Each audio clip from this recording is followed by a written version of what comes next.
Namaskaram, Ashwin. Sadhguru, namaskar. Yeah. So, you're doing well in Chennai. Chennai is exploding with all these infections, huh? Initially, I felt like I was okay, but now I'm getting really edgy. I want to go out and play or do something like that. I'm getting really edgy inside the house. No, but Tamil Nadu was well controlled in the beginning, first 3 weeks, but now it's going off. But isn't it like the fact that it will go in high numbers all over the country? I don't know, because the numbers are increasing every day. It's getting a little concerning. Yes, it is. At the same time, almost 70% or 75% is within 20 districts. That way it's not spread. But now this migrant labor has gone across the country, back home. So will they spread it there is a question. But I generally feel the rural population may be having enough immune system within themselves that they may not be casualties there big time except very vulnerable, very aged group of people. See, everybody is talking about this herd immunity and all this stuff. If you go that way, if you go towards herd immunity, you will wipe out the geriatric population in the country or in the world. So, that is not really an option, but if it goes away, runs away in that direction… But Sadhguru, tell me something in this current situation where we are standing. What is the direction that people should look for? Because at one side of it, a lot of people are looking for livelihoods. A lot of people, I mean, thankfully we are all blessed. I'm in the blessed category where I can still have sufficient to eat on a day-to-day basis and still manage to handle my anxieties.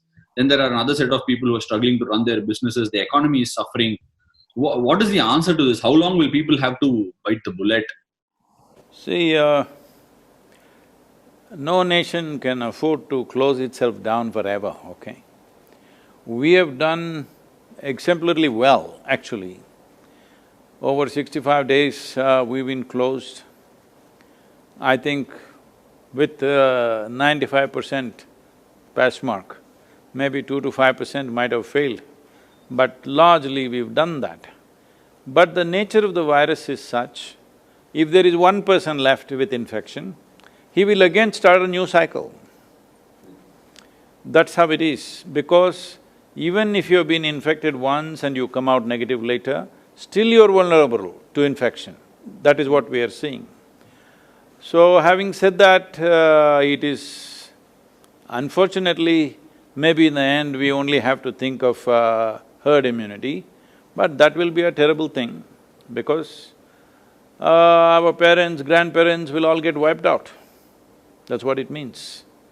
So, there is… see, there is no clear voice from the scientific community anywhere in the world to say this is the nature of this virus, we can do this. There is no clear voice about that because nobody has figured out what exactly it is. There is still debates going on. I was talking to, this Global Doctors Association, and they are saying every day they are publishing now, writing 128 papers per day is being done, thousands of papers. Every day somebody is discovering something new about the virus and they're writing on it, 128 per day average is happening. So, that means we are that confused, all right? So, without a clear perception that this is the nature of the virus, this is how it'll behave, even if we don't find a vaccine, at least if we have a proper, treatment protocol, we can feel comfortable. Right now, there is no treatment protocol. Somebody says take hydrochloroquine, somebody says take that Ebola drug, somebody says take the HIV drug, somebody says drink Lysol. It's like variety of things. Well, we are giving Nilavembu to everybody. We just shooting, we're shooting in the dark, literally. Only thing we can do is strengthening the immune system. For this we have protocols, which is what we are doing, and we are trying to mass, implement it as far as possible. Some simple yogic practice, little bit of care about what you eat, and a few other Ayurvedic and Siddha concoctions which will boost the immune system. This got nothing to do with the virus. something to do with us. With the ability to fight. Sadhguru, just one more question I've been wanting to ask, and I seem to find it very difficult to get answers very clearly. You can ask me any question, don't throw me carom ball and all, I'll hit it for a 6, be careful. No, I'll come to your cricket abilities very soon, Sadhguru, because I've seen you play all sport. I want to understand, what are you? Are you a bowler or a batsman, Sadhguru? I was an all-rounder in the school, but once I got to college, I got more involved with field hockey and kind of dropped my cricket. Okay, but did you find cricket exciting or hockey was a better sport? Hockey was more exciting because you were always on your feet and doing something. Cricket today, the way you guys are playing, whatever 2020, all of you are on the edge. But otherwise, those days, if they put you on the boundary, you just stand there for 20–30 minutes doing nothing in the sun, okay? So, it was not my cup of tea. Sadhguru, the question I wanted to ask was, in general, over the last… I've lived for 30 years, so in the 30 years, whatever has been struck, a massive earthquake in Christchurch, a tsunami in the borders, Indonesia, India, all these borders, for everything that has sort of been very emergency, we have found a mechanism to deal with it, right? At least, if not then and there, we've had a tsunami alert system, an earthquake, a resistant building mechanism, alerting people. All these things are always come about, and we boast ourselves as a very modern tech. We're very, very advanced in terms of technology. How did we not see this coming? And like literally you said, 3–4 months, and most people are not able to come up with an answer. Isn't that scary? Well, see, whenever major events happen, we find answers for tsunami after the tsunami is over, all right? So next time, will it work the same way? We don't know. But natural calamities, there is a history of thousands of years of memory and history and experience of it. Even though we are surprised sometimes, we still know what it is because it hits you at a certain time and it's over. If a tsunami happened, 10,000 people died, that's it. It's not going to come every day and kill you, that's a different kind of thing. So, earthquakes have happened in Gujarat and all, it killed nearly, I don't know, from 100,000 people, I think. So, but it's a one-time thing. Only thing is, it also destroys your property. This leaves your property, just cleans you up, all right? This is a different kind of thing. This is the nature of virus. In the last 50 years' time, of the 335 diseases, nearly 70% are zootonic, that means they've come from the animals, either bacteria or virus. So this particular virus is not a deadly killer, that is the advantage and that is a big disadvantage. See, when the influenza and other things happened, what is called the Spanish flu today, it just killed everybody. When the plague came, it just wipes out a whole village. So, the response to that was different. Here, the problem is most of them are asymptomatic. Nearly 80% are asymptomatic and they're going all over the place spreading.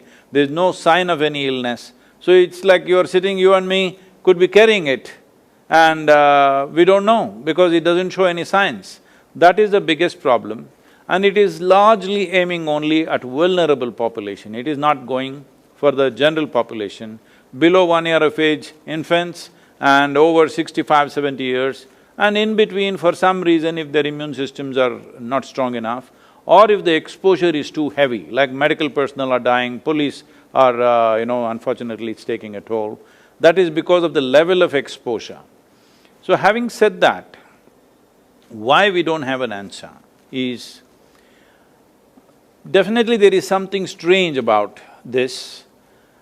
But at the same time, at any time when we had these epidemics and pandemics, especially the virus attacks that we've had, we never figured it out, it just went away by itself.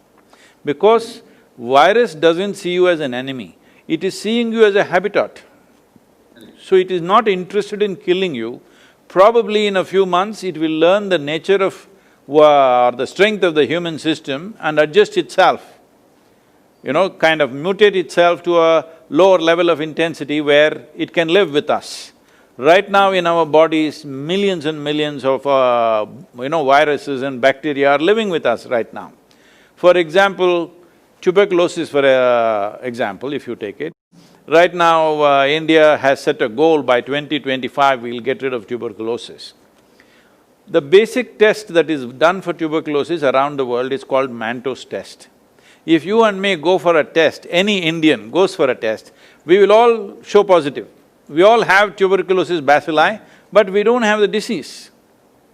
But all Indians have it. So, the tuberculosis bacilli, we want to eliminate by 2025, but they're all living with us and we have no issue, most of us. Only if its concentration goes to a certain point, it becomes a disease. Otherwise, almost all Indians carry this quite normally.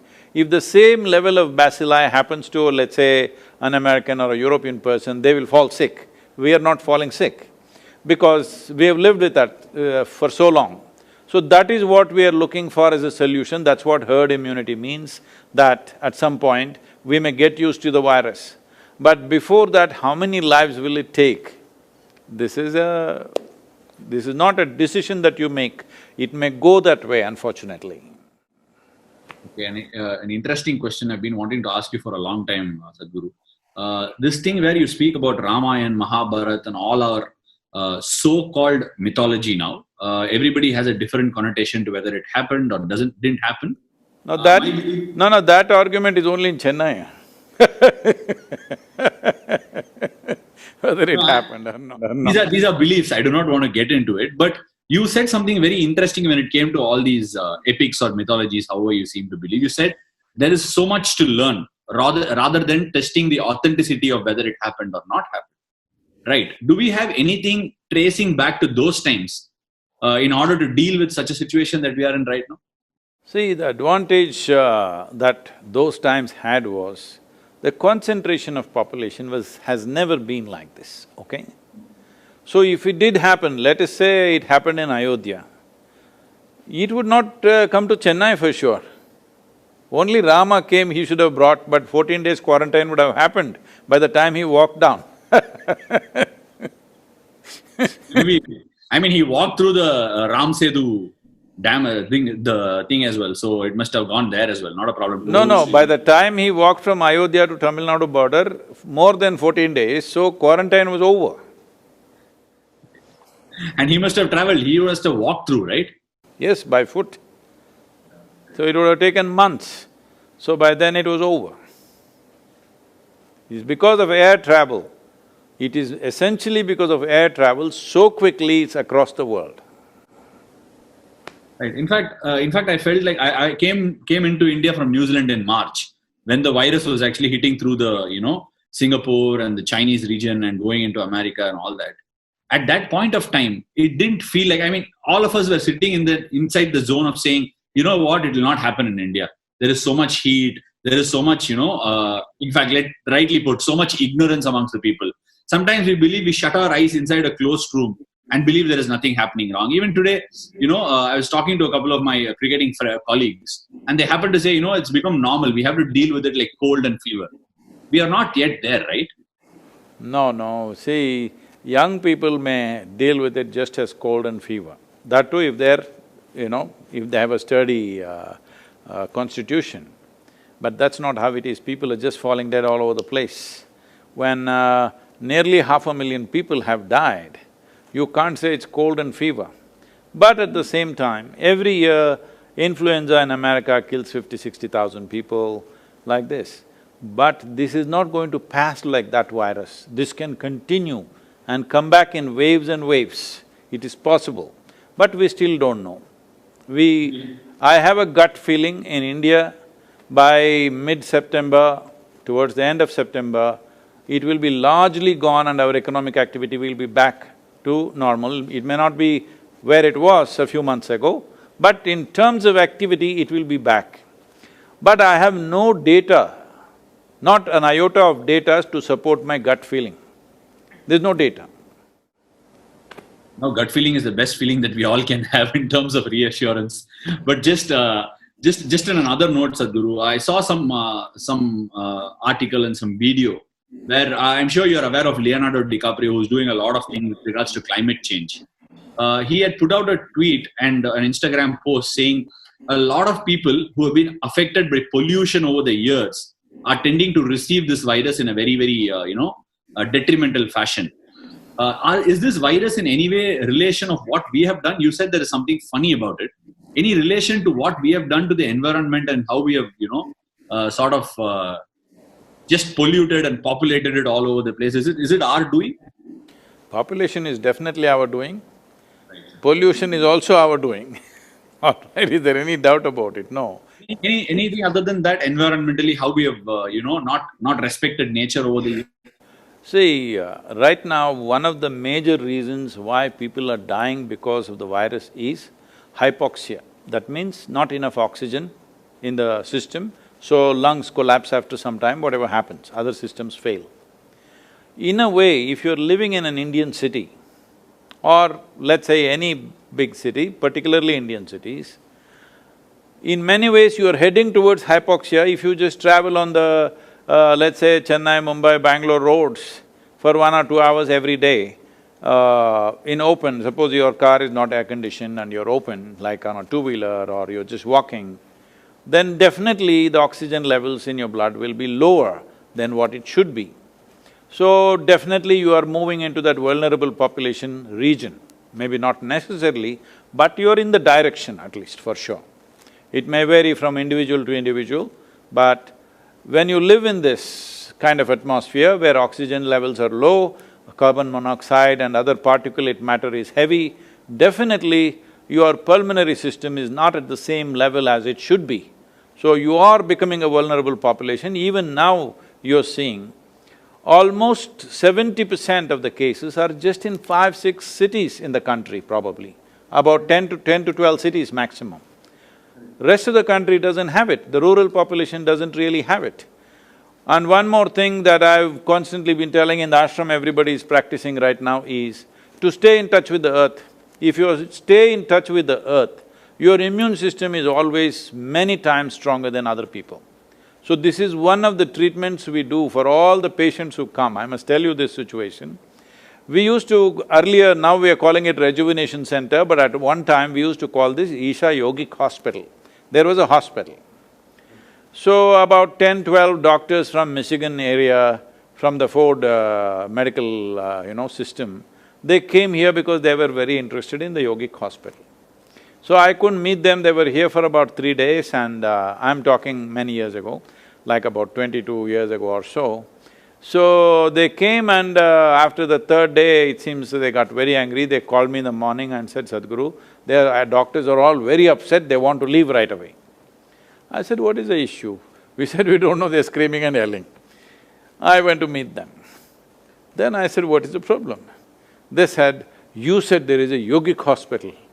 We walked around everywhere in the center, there is no hospital here. Oh, I said, okay, your idea of a hospital is that there must be beds, people must be lying down, somebody must be serving them. If you provide that kind of hospitality, nobody will get well.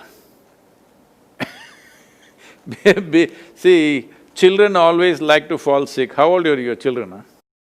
They're about 5 and 3.5. Yeah, that 3.5 guy, watch him, because they like to fall sick. Because when they are sick, everybody does mo, poo, poo, poo, poo and all that. They love it, okay?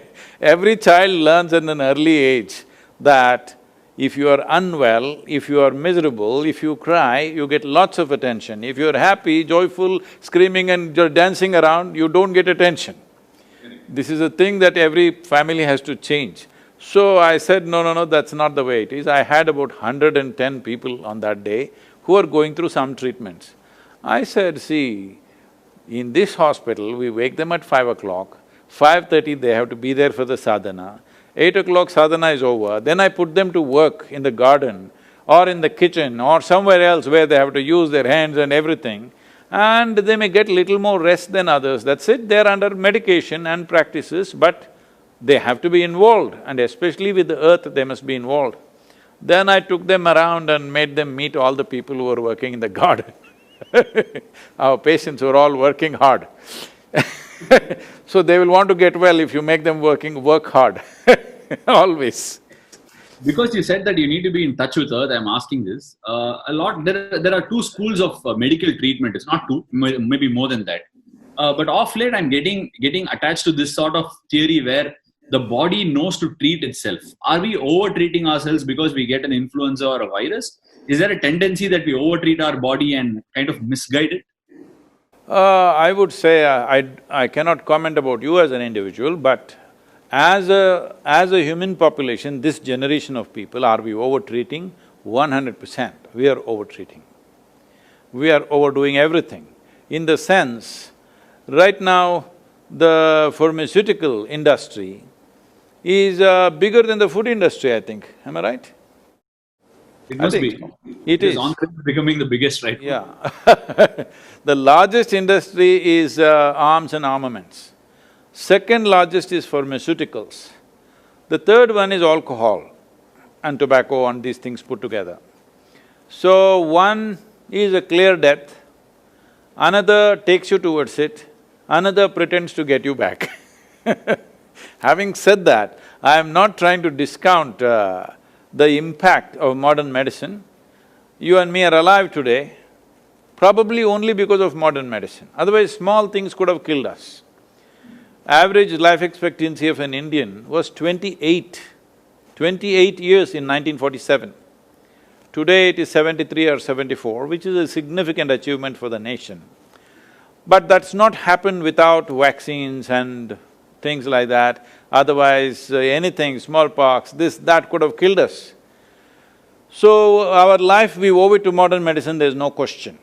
But in present conditions, at the level of concentration of populations that we have, without modern medicine, I don't think we can survive. Without pharmaceuticals, you cannot survive.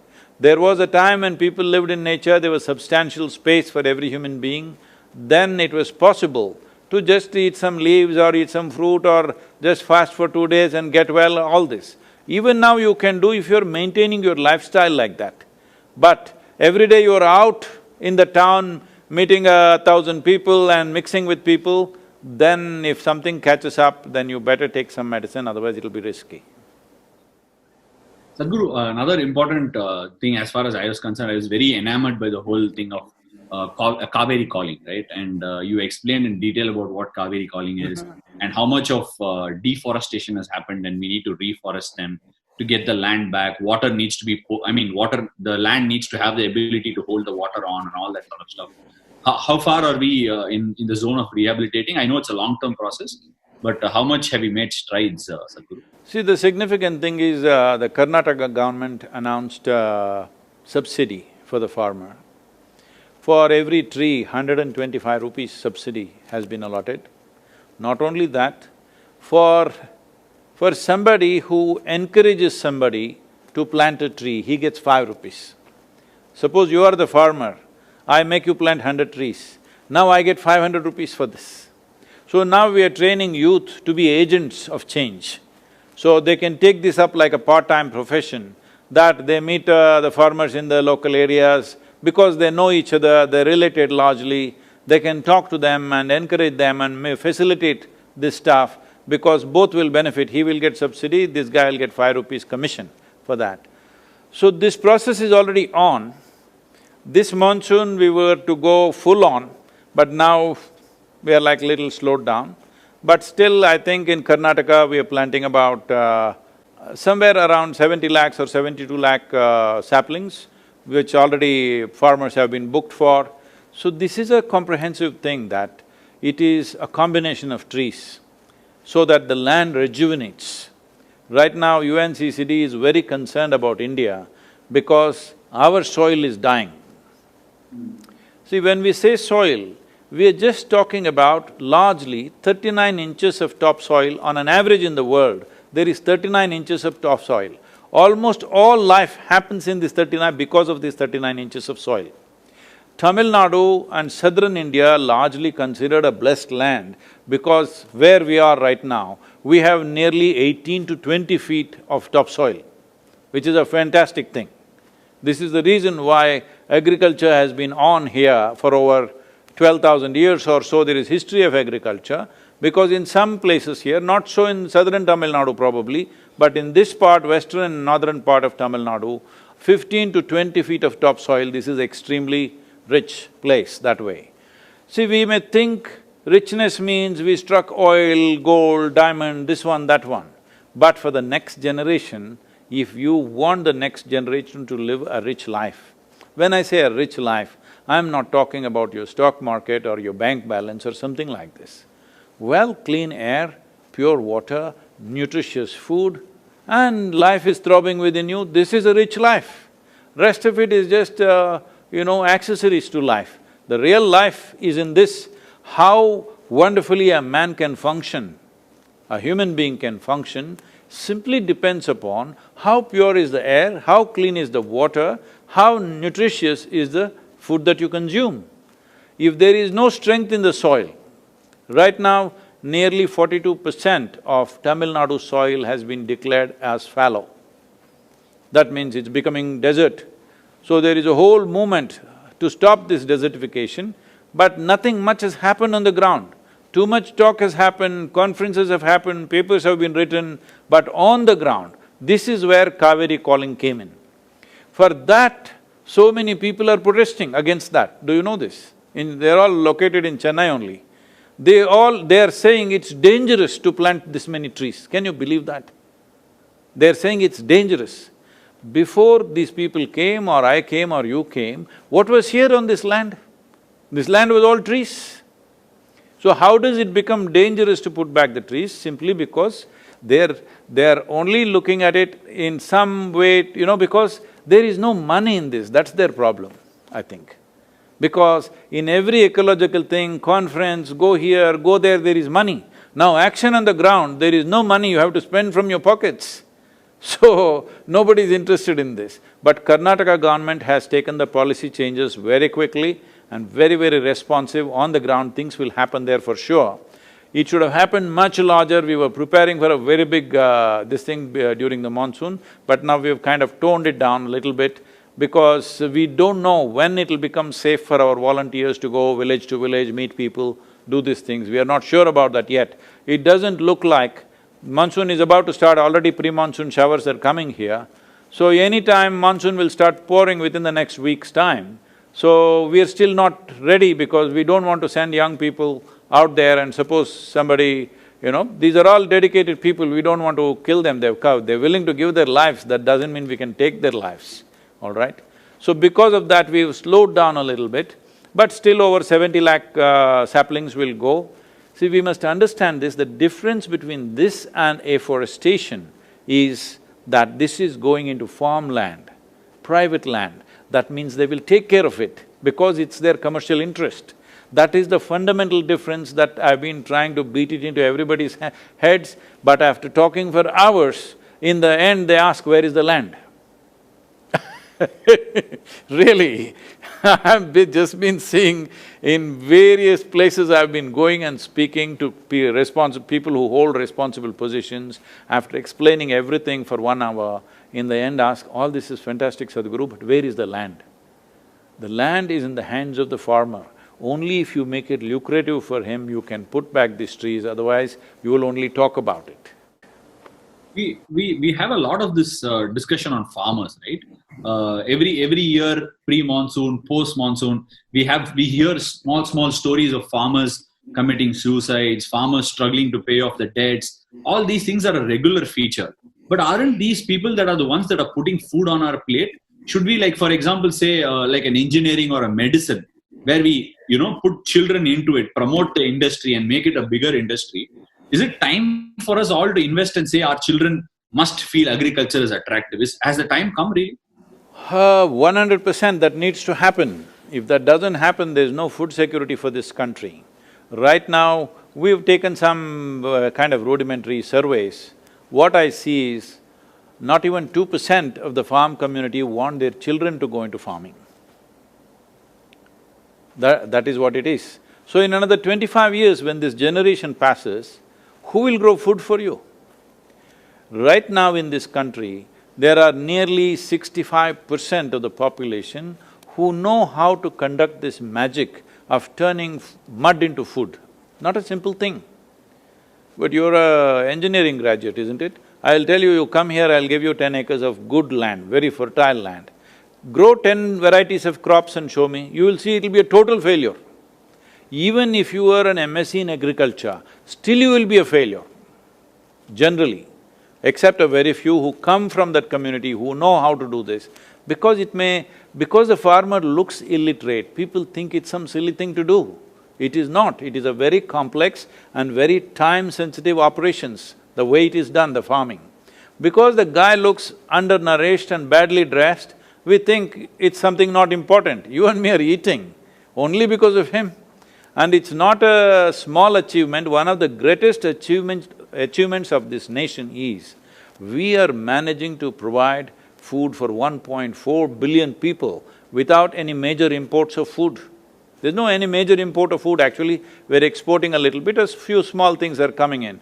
But generally, we are able to provide. See, even in a situation like this, right now this virus situation, even now, during this pandemic, we have enough food. How to reach that person who has no money is another problem, but we have food in the country. Suppose you don't have food in the country, then that disaster is totally of a different nature. So farmer has done a fantastic job with no great technology, no great science, just with traditional knowledge. The only problem that he is facing, why you're seeing these suicides and other things is, one thing is, there is no power of scale over generations, because we have history of thousands of years of agricultural history, over generations it's become smaller and smaller and smaller. Today, the average land holding in the country is 1 hectare, that is 2.25 acres. In 2.25 acres, or for every 2.25 acres, there's a barbed fence, there is a borewell, there's an electric connection, there are pipelines, it's a complete waste of resources. For the amount of money that goes into it, there is no way he can get to make it lucrative or profitable for himself. So this is what is leading to this. So right now this FPO movement, we have one of the best run FPOs in Tamil Nadu is run by us here in this region. It's an organization of about 1,200 farmers. Now we are seeing how to scale this to 50,000 farmers. Right now on the ground, nothing much has happened. All we have done is to show them it works. All we have done is, there are 3-4 youth always on the phone negotiating these products. Just with negotiation, their income has gone up 300%. Just with simple negotiation and timing the sale of the produce, this is all. And another thing is the inputs. We have set up a superstore where all the inputs, whatever the dealer margin was about 25 to 30%, that is going straight to the farmer. That 30% itself is a big thing for him. So, we are looking at, if you put 50,000 farmers together, it becomes a major corporation run by them. You can hire professionals, you can hire scientists to, agricultural scientists to see what crops to grow, how to grow and everything. We can hire, marketing experts to do this, or we can consult, we can handle this internationally. All this we are looking at because from Kanyakumari to Kashmir, the latitudinal spread that we have in this country, the types of soils and weather conditions that we have in this country, 12 months of the year, you can just grow almost anything that grows anywhere in this world. And if we handle this capacity, this latitudinal spread, and 65% still being capable of doing farming, if we handle this right, then we can become the breadbasket of the world. But right now, we have laws like this, that, this compulsory school education is killing the farming, totally. Every child goes to school, by the time he comes to till 10th standard, he need not pass, he just keeps going. Without learning 2+2, millions of them have reached 9th, 10th standard. Only in 10th standard he gets filtered. By then, he is physically not competent to work in the farm, mentally completely in a different way. He thinks he's educated just because he's gone to school. So, we are completely destroying the future of farming in this country. It is time educated people invest and invest their children in the farming, because it can be done in a very good way, there is enough science and technology. What is lacking is scale. Scale can be achieved by bringing them together as a farmer-producer organization. There were many tax and other things which we got relaxed now. See, for example, if you are a farmer, how much ever you earn, there's no tax for you. But if 10 of us farmers got together and made an FPO, then there is 30% income tax. So why will we come together? You're ensuring we don't come together. So I appealed to the Prime Minister and he relaxed up to 100 crores earning, there is no tax. But now I'm pushing why 100 crore limit? If farming has to survive in this country, you cannot give teachings, you cannot run agricultural institutions. All you have to do is make it lucrative. If it's lucrative, it will survive. Sadhguru, forgive my ignorance if this question is not pertinent, but if you take a look at big communities in India right now, one is the movie industry is big. I'm not well versed with the movie industry. The cricket industry is really large. But so when I speak about the cricket industry, until Kapil Dev lifted the 1983 World Cup, and later on when Sachin Tendulkar came into play for the country, the game was largely not money driven. It was telecasted free of cost on TV. Then the TV rights came and the players started earning more. Is there a possibility, the way you're saying how large a scale this agriculture is there a possibility that such people can come into the mix and make this a really large and phenomenal industry? Is there a possibility? Yes, what else do you think I'm doing? That's what I'm trying to do. We are putting our energies behind it, we are raising money for this, and above all, giving a voice to it. See, right now, because you mentioned the word suicide, suicide in not some… See, individual people unfortunately will commit suicide for a variety of reasons. When over 300,000 people commit suicide in a matter of 15 to 20 years for one reason, one particular reason of farm distress, nearly 300,000 or more than 300,000 people have committed suicide, let's say in this century, in the last 20 years. It's actually in about 15, 16 years, let's say 20 years. Because some people will always debate, no, that guy died because he had family issues, this, that they're saying. But I'm asking you, usually the explanation is, that's because he couldn't pay his bank loan, he killed himself, this happened, that happened. I'm asking you, suppose you are a farmer, you have a rich soil and abundant water, no matter what is your situation, would you commit suicide? Or would I commit suicide? Definitely not. Right now, the distress is the soil is so poor. Soil is so poor. Why did it become poor? You can keep the soil rich only by putting organic content into it. See, soil is full of life. If you… I don't know if you've been in a rainforest or, in southern India itself, in Western Ghats, if you go inside the forest, just pick it up like this, you will see it's bursting with life, the soil. That's how it should be. But right now it is plowed and left open for 8, 9 months. It's really dead. First 9, 10 inches, 12 inches where the crop goes is completely dead. Whenever you fly from Chennai to Delhi, now you're in the Delhi team, I heard, so you have to fly Chennai to Delhi, every 5 minutes look out of the window. You will see India looks like a brown desert, except a few green patches here and there. Most of it is a brown desert because these are all agricultural lands. When there is no crop, they're just plowed and left open to kill the soil. So this kind of practices we have come to because we saw Europeans doing massive, industry like farming. But now they've all changed, but we didn't change. We are still doing the same thing. It is very important. See, suppose you grow 1 ton of, let's say, sugarcane or paddy or whatever from the soil, what you have taken out is 1 ton of topsoil, isn't it? Yeah. You have to put it back. How can you put it back? The only way is leaves from the trees or animal waste. Trees are gone long time ago. In Cauvery basin, 87% of the tree cover has been removed in the last 70 years. And animals are all traveling abroad. There are no animals on the farm. People think tractor will do it, tractor will plow it, but tractor will not enrich the soil as animals would. Animals would work also and enrich the soil also. But now they're all gone, people thought they're useless, and we are thinking just by putting salts, everything will be okay. For all those people who don't understand what I'm saying, in our meal, in southern Indian meal, without salt we are not eating any food. Little bit of salt and so many other things. Instead of that, make it 90% salt and 10% whatever else you want to eat. One meal if you eat like that, you will understand what you are doing to this soil and to this country. Okay. Thank you, Sadhguru. Anything else? Anything else, Sadhguru? Well, the sport in the world may not be the same for next 12 months probably. No spectators, so there is no big excitement and stuff like that.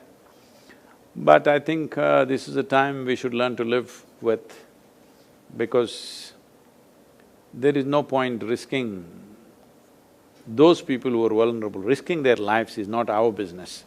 Because I am not vulnerable, I will go and do whatever I want to do, is not a human way of doing things. We have to respect that. And we must make sure that the casualties are minimum.